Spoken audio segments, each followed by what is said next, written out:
Ayan guys, cooking time na tayo guys. Luto ako ng menudo guys. Ayan.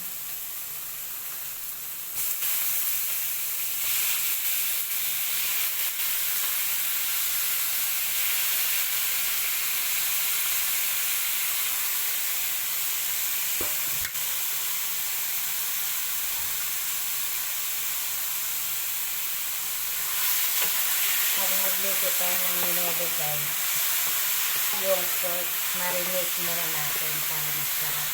Marinate natin sa nor seasoning, garlic, paminta guys.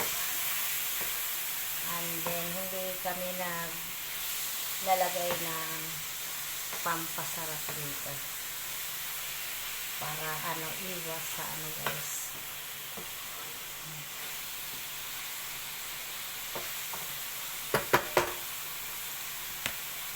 Sarapan natin.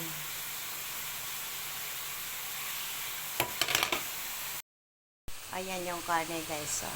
Lulutuin natin hanggang sa lumambot bago natin ilagay yung mga gulay niya guys.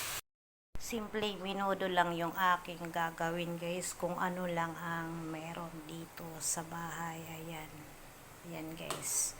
Ito yung pinag-marinate. Ilalagay natin yung mamaya pagluto na yung meat.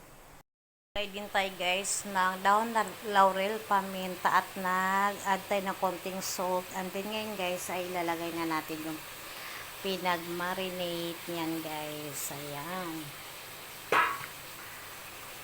Takpan natin ulit. Ilagay na natin ang patatas at carrots. Antayin natin na maluto at takpan natin ulit guys. Na rin guys yung green peas. Maglagay tayo ng Del Monte Filipino style tomato sauce. Ilagay na natin ang tomato sauce at huwag po natin kalimutan maglagay ng konting sugar, pampabalance at pinakahuli lagyan natin ng mga kahit 2 pirasong lemon at ilagay natin yung bell pepper.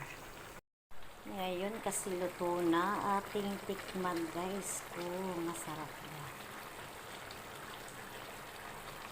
Ayan.